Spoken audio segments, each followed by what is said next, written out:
Muito, muito boa tarde a todas e a todos.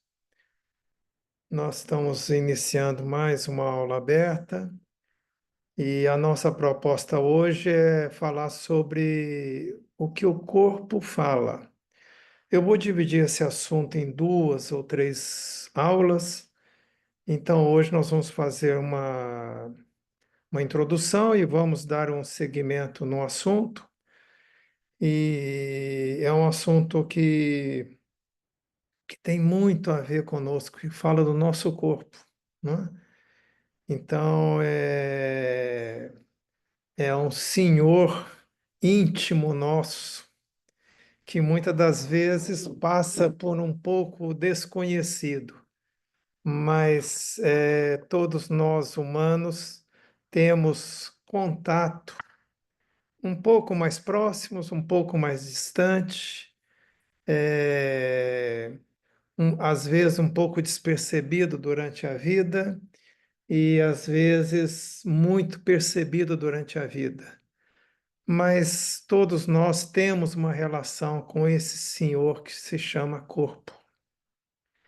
E é através dele que nós fazemos a nossa caminhada nessa vida. É através desse Senhor que nós estamos presentes na vida. É através desse Senhor que nós damos seguimento aos nossos pensamentos, que nós damos, que, que esse Senhor, chamado corpo, participa da nossa caminhada terrestre.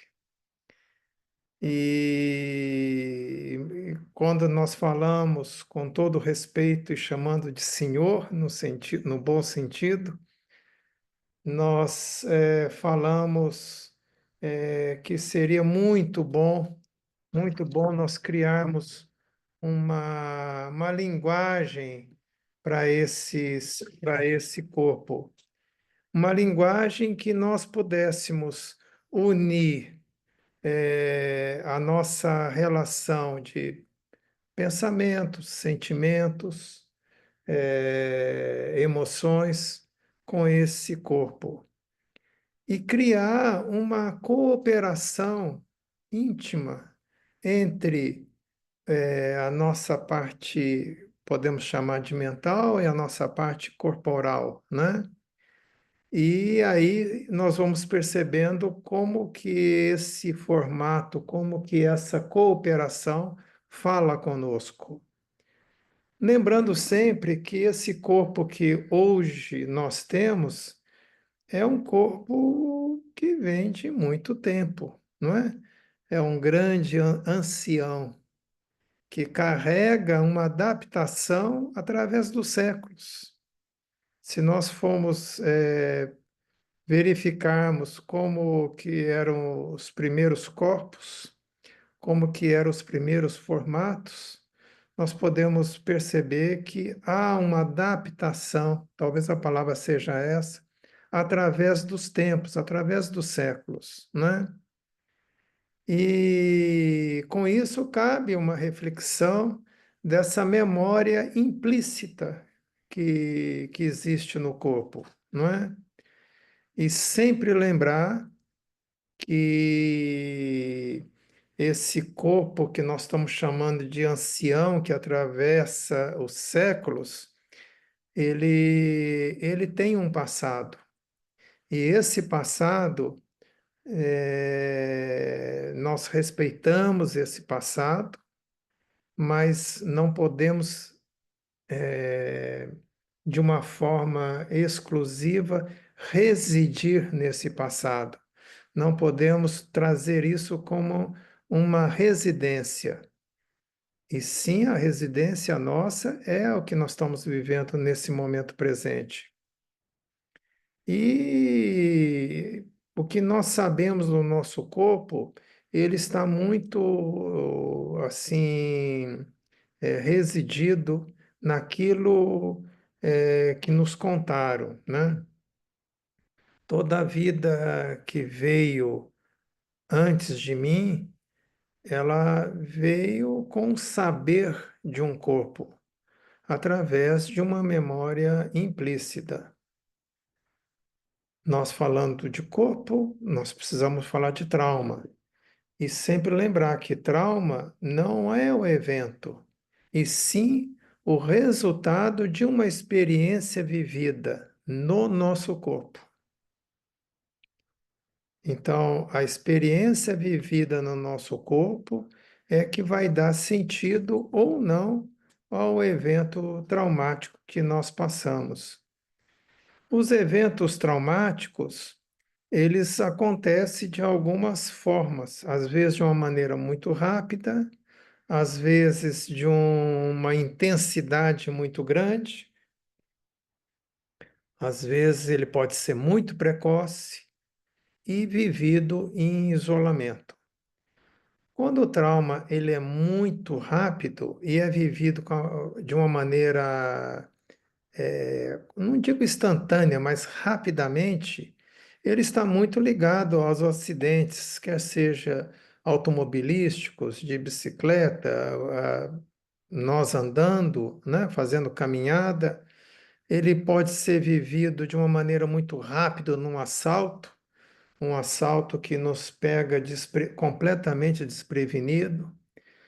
Esse trauma, de uma maneira muito rápida, pode ser vivido através de um desmoronamento, de uma explosão. Esses são traumas que nós classificamos ele como traumas rápidos. E normalmente esses traumas rápidos, nós não temos tempo para lutar, não temos tempo para fugir, não dá tempo. E aí, na grande parte das vezes, ele vai para o congelamento, que é uma maneira de suportar, que é uma saída para suportar um trauma de uma intensidade, de uma forma muito rápida. A outra forma de classificação, vamos assim dizer, do trauma é a intensidade. E normalmente essa intensidade ela pode vir carreada, ela pode vir assumida de uma forma muito grande, com muito medo, com muita raiva, em que às vezes a gente não consegue colocar um limite. Isso pode trazer esse tipo de intensidade. E isso pode também desregular o nosso sistema nervoso. E quando há uma desregulagem do sistema nervoso, ele pode ser acompanhado de um grande estresse, não é? E quando vem nessa forma de um grande estresse, quase sempre isso se transforma num transtorno de ordem psicossomática. O trauma também ele pode ser classificado e pode acontecer de forma muito precoce. E isso tem a ver, com a experiência que nós vivemos. Quando o trauma é de uma maneira muito precoce, ou ele é classificado como precoce, na grande maioria das vezes nós não temos conteúdo para lidar com ele, nós não temos repertório para lidar com o trauma nessa faixa de idade muito precoce na nossa vida. Porque o nosso sistema nervoso ainda está em desenvolvimento, ele não tem maturação. E esse sistema nervoso, ele vai se maturando, vamos assim dizer, vai se desenvolvendo conforme a nossa relação com os nossos cuidadores. E aqui nós estamos chamando de cuidadores, pai e mãe, né? Conforme tem essa relação estreita, assídua, acolhedora, afetuosa dos nossos cuidadores, nosso pai e nossa mãe, vai se criando uma autorregulação. E essa autorregulação se desenvolve no vínculo, no apego com os nossos cuidadores. A autorregulação de uma criança não tem de um recém-nascido, de uma criança até 2, 3 anos de idade, 4 anos, não tem como se desenvolver sozinho. Ela se desenvolve com a maturação do próprio sistema nervoso, mas ligado aos cuidados dos pais, dos cuidadores maiores. Lembrar sempre que o sistema parasimpático da criança ainda não está desenvolvido. Nós não vamos comentar um pouco em outras oportunidades sobre o sistema nervoso simpático e parasimpático. Como o sistema nervoso dessa criança não tem ainda autorregulação e depende da relação com os pais, relação de vínculo, relação de apego, não adianta deixar a criança chorando. Não adianta deixar a criança se debatendo, porque ela não tem condições de se autorregular. Como ela não tem condições de se autorregular, ela precisa dos cuidados imediatos dos cuidadores maior. E lembrando que a maturação, vamos assim dizer, a maturação completa do sistema nervoso, ela vai se dar em torno de 20, 21 anos de idade, quando ela está completada, quando ela está mais completa. E aí que nós vamos ter maior capacidade de processar ou não o trauma que porventura tenha ocorrido. Fazendo uma analogia, fazendo uma comparação, é só nós imaginarmos uma árvore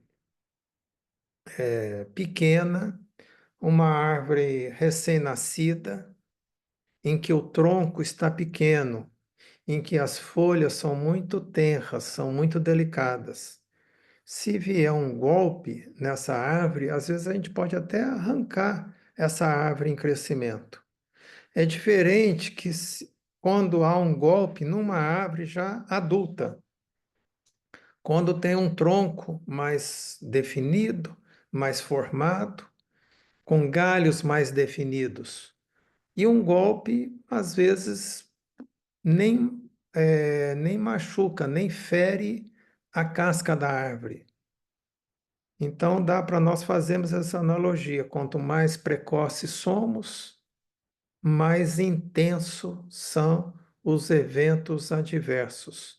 Quanto mais adultos nós formos, menos intensos são os eventos adversos. Por quê? Porque nós já temos um sistema de autorregulação já definido, já formado, não é? E a outra forma de trauma é quando nós vivemos o trauma em isolamento, quando nós estamos sozinhos. Esse trauma que a gente vive em isolamento e que a gente vive sozinho, ele está muito presente nos traumas de ordem sexual, em que praticamente todas as vezes que ocorre um trauma a nível sexual, há um isolamento, não tem uma testemunha. Eu estava sozinho, na grande maioria das vezes. E como nós não fomos feitos para viver sozinhos, isso traz um impacto de uma ordem muito grande para nós, né? Também precisamos lembrar aqui que trauma faz parte da nossa vida. Nós vamos sendo desafiados diante a caminhada nossa na vida e estamos sujeitos a ter eventos traumáticos na nossa caminhada.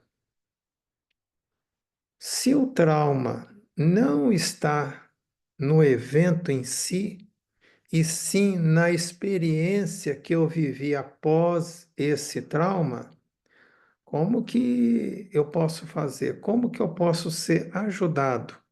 Como que eu posso ser ajudado para que eu possa trabalhar, para que eu possa olhar para essas consequências de um evento traumático.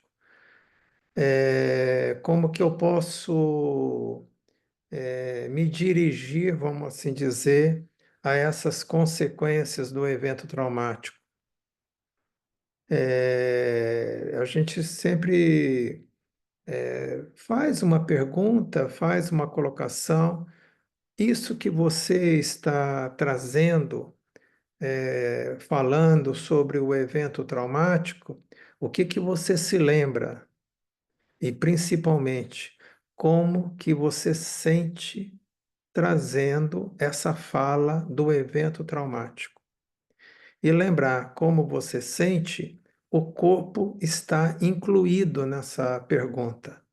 Como que está o seu corpo? Quando você fala daquilo que você viveu, como que seu corpo reage? Tem alguma emoção junto? Tem alguma constricção? Percebe alguma alteração nesta região? Sua voz muda? Tem mais salivação? Tem mais secura na boca? Suas mãos, como é que elas estão? Elas estão frias, extremidades, tem sudorese. Você tem sudorese facial, axilar, nos pés, na coluna.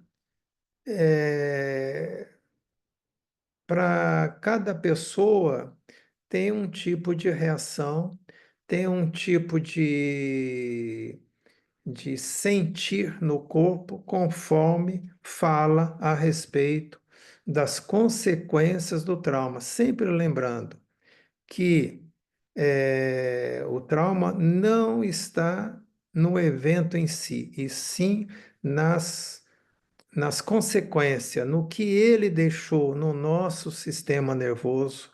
E quando a gente fala com que ele, como ele e o que ele deixou no nosso sistema nervoso, nós vamos sempre lembrar do corpo, sempre lembrar do corpo. Por isso a pergunta: como que você se sente? Como que você percebe conforme você vai falando? Conforme você vai falando, o que que você sente nesse corpo? E porque se a gente for ficar preso nas lembranças, nas memórias, por que que isso ocorreu, nós não vamos conseguir trabalhar as consequências desse evento traumático. E sim, se você ajuda ou se você favorece a pessoa, ajudando ela, é, como que você estava? Como que foi vivido isso? Como que você estava quando o evento traumático ocorreu? E sempre lembrando, seria muito bom nós trazermos os significados da experiência vivida. E quando a gente fala em experiência vivida, nós sempre falamos assim, como que você sentiu no corpo? Como esse sentimento, como que essa emoção se traduziu e se incorporou no seu corpo? Só falar sem sentir o corpo não é possível resolver. Não é possível dar um outro espaço. Não é possível fazer um outro movimento. Porque falar, a gente pode estar falando, enumerando tudo o que ocorreu, mas, como diz popularmente, da boca para fora. Sempre perguntar como que foi, mas como que você sente no seu corpo. Porque aí tem uma boa possibilidade de trazer uma resolução e trazer uma possibilidade de ser visto, de ser sentido, né? Esse seria a nossa intenção, seria o que nós gostaríamos de falar diante desse primeiro momento do Corpo Fala. Na semana que vem, vamos comentar mais um pouco sobre esse assunto.